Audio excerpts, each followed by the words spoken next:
Hello and welcome back, and that is right. Today we're going to do another before you buy to give you 5 reasons why you might want to consider buying the brand new TS-133 from QNAP and 5 reasons why you might want to give it a miss. I've already done a full review on this device in hardware and software previously on the channel in the last week or so. You can check those out, but that video is like 30-35 minutes long. This is going to be much shorter and completely condensed to 5 versus 5. So let's get things started immediately.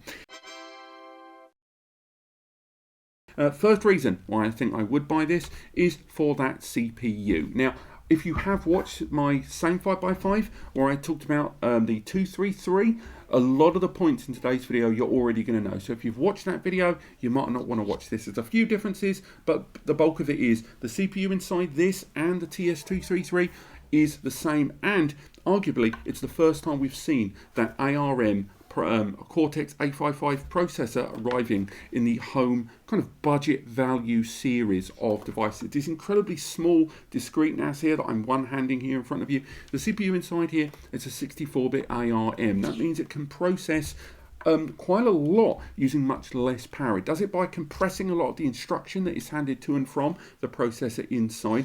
ARM or ARM-based processors are found inside mobile devices, tablets, Chromebooks, devices that are meant to be running on batteries for as long as possible, that are going to be on for days, weeks, months, or even years at a time. Now, in the case of this system, that processor allows it to run the majority of QNAP services inside, that I'll talk about later on, but also that CPU is able to do things utilizing less power. Now, some things that are more complex, graphical assisted processes, stuff like that, that's going to be just too tough for that system CPU to do. But general file handling queries, that processor will get more done and utilizing less power while doing it. That is correct. This system, not only along with that CPU that I've just mentioned inside, also arrives with 2 gig of DDR4 memory. That means, thanks to that CPU and that 2 gig of memory, this is by far the most powerful value Series 1 bay in the market right now. There isn't a single one lower in price to have that kind of hardware as well. Again, lovely stuff. 2 gig of memory there when the system's already going to be utilizing 500 meg or so for system operations. That still leaves you with 1.5 gigs to run your average processors. I'll touch on that more later on. But right now, when you look at other 1 bays in the market at the time of recording, the only 1 bays you can really buy either arrive with 1 gig of DDR4 memory, or more depressingly, 256 meg or 512 meg, a quarter or half of a gig, which once you include the system's default processes is nothing really to be utilizing there in 2022. So this CPU combined with that memory is still for me a big old tick for 1 bay NAS buyers. Next up, yes, let's talk about its footprint on your electricity bill and in your home or office environment. This is an incredibly discreet and small system here. This 1 bay NAS, so again, no RAID, but you can make up for it with getting away from redundancy and towards a few different backup methods with USB and cloud. Not only will utilize a very small amount of power in your home or office environment, but also is really quiet. It has a tiny fan there on the rear of the system, taking advantage of a lot of passive cooling techniques all the way around the chassis.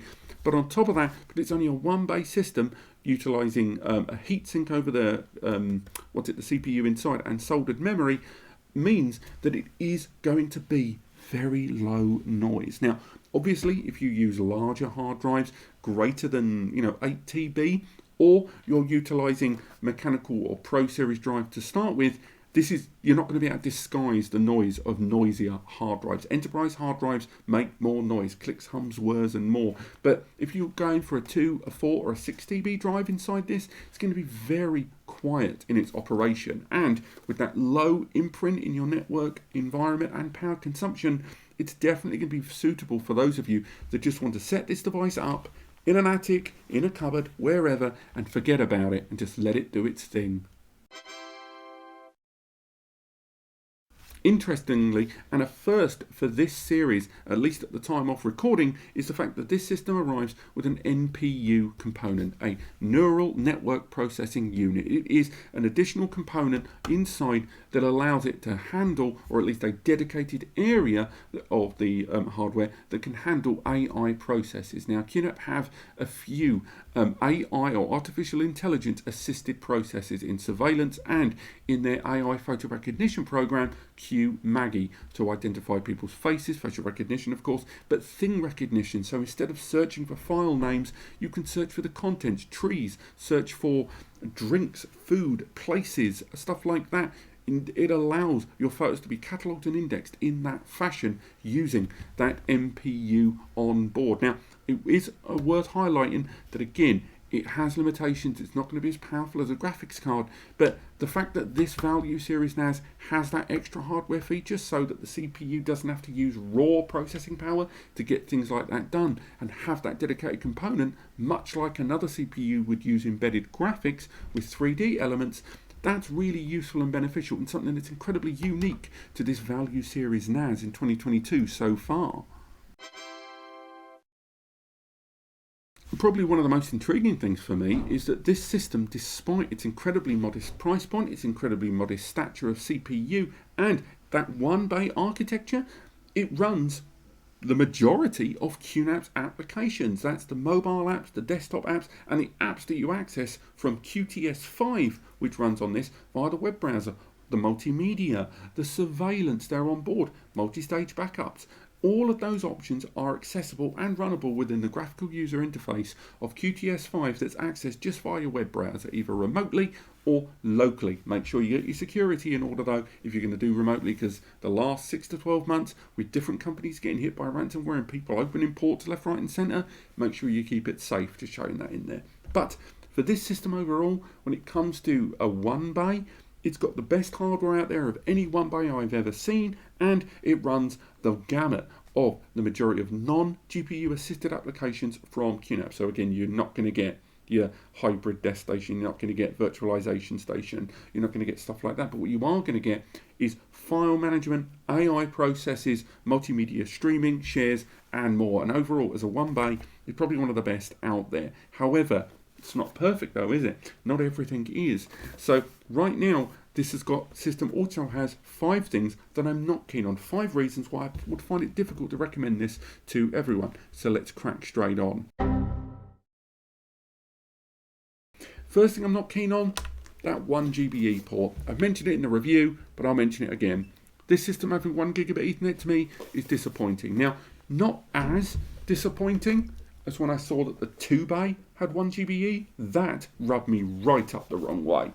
But this system, even as a 1 bay, having 1 GBE still feels like a bit of a cop-out. It doesn't cost that much more, or indeed anything these days, to add 2.5 GBE. Maybe it's a CPU limitation, I'm not sure. But they added 2.5 GBE to all of their SMB series in the 53Ds, and all the other systems afterwards had, or most of them anyway, had 2.5 GBE at the same price as 1 GBE. So this arriving with that port there disappoints me gravely, particularly when you find out that this system can also utilise the QNAP USB adapter I've got up there. You can add a 5 GBE port over USB to this and it will run fine. So clearly the lanes were being used, or at least available to the USB, and I hate the fact this has 1 GBE, particularly given that a modern 2.5-inch SSD or even a hard drive will give you something from a hard drive perspective of at least 160 to 200 or so megabytes, with SSDs giving you 350 to 370 in this system.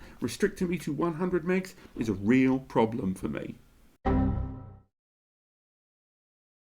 Next up, once again, this was a complaint that I did levy against the 2 bay, but it still continues to bother me here, and that is that this system arrives with a USB 2 port. I don't get it. It's 2022. I don't want USB 2. I want USB 3, and I get it. Maybe the hardware limitations and the CPU has been stretched to breaking point, but that single USB 3 port there has got a lot of work to do. You might use it to expand your storage. You might use it to add the adapter that I mentioned. You might add it to put just general extra storage on it. There's loads of different things that port is going to be doing that this USB 2 port is not suitable for. Can't use it for storage, can't use it for expansions. I can attach a printer to it, but bothered. I can attach a UPS to it. It's a 1 bay, you're going nuts. Ultimately, that USB 2 port there, I think undermines this product ever so slightly. You can't even use it for KVM because there's no HDMI out on this.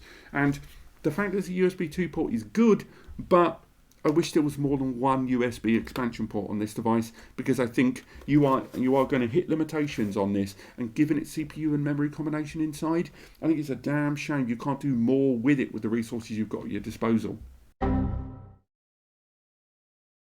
Next up, let's talk about that memory there. That memory that's inside there, as good as it is to have 2 gig of memory on a 1 bay, you can't expand it. And I get it, it's a 1 bay, it's designed to be modest, it's designed to not have to work too hard. But still, nevertheless, 2 gig of memory that can't be upgraded means you've already got a glass ceiling on day one. And as I mentioned earlier on, this system will be utilising at least a quarter of that memory for general system operations. So you're only going to have 1.5 to play with there. And the minute you start running several processes, you're going to hit a wall. And I'm really surprised that we still, even now in 2022, with these ARM-based NASs, that we can't upgrade the memory. Yes, it's using soldered memory, but still nonetheless, I've seen a lot of the time these systems and these CPUs that we're seeing appearing arriving with 2 or 4 or 8 gig of memory. It is a choice by the processor. There is not a limitation. So I don't understand why there isn't at least 4 gig of memory in this, or that it doesn't also arrive with the option to upgrade to 8. 2 gig as a cap,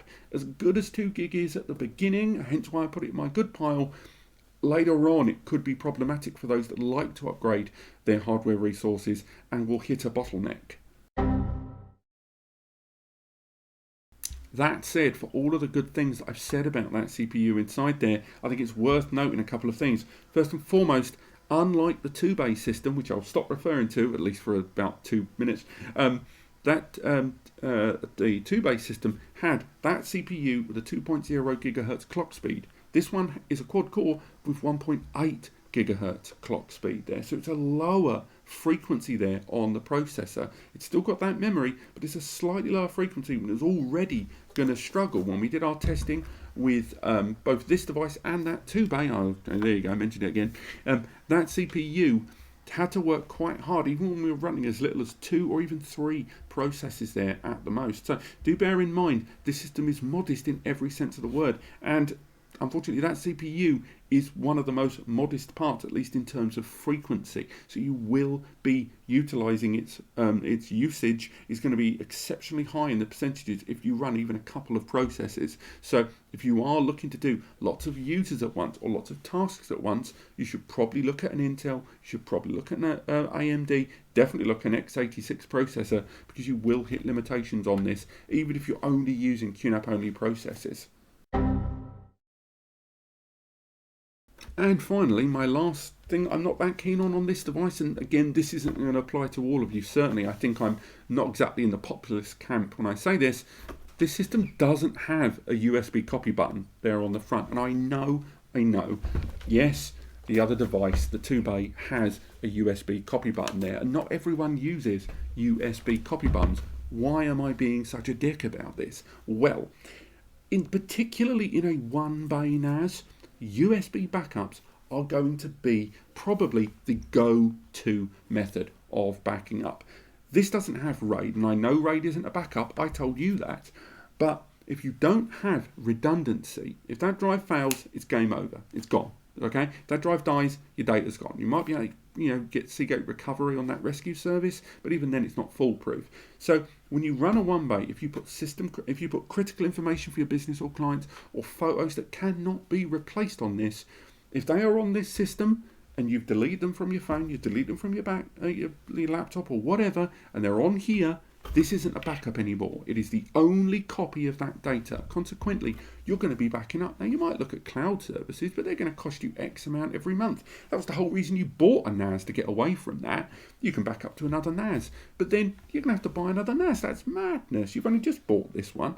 So most users fall back onto backing up to USB. So you'll connect to USB drive, hence my annoyance over those ports earlier, and you'll back up to this device, you'll connect to it, and then from there, every now and then, either periodically when you connect it, you'll back up either the content of the USB to the NAS or the NAS to the USB, or you'll leave a USB drive connected, and then periodically it will interface with the drive and back up the contents, doing differential backups, where only the changes are maintained after the first initial big backup. You can store snapshots and other stuff on them as well, but a lot of users who buy a 1-bay will also use a USB drive. They'll either get a USB that is the same size as the data inside, or they'll get a USB that in capacity is much smaller but backs up the irreplaceable files. The files, they don't mind losing a few box sets from TV that they can re-download, but they don't lose the photos of their kids, their wedding, whatever.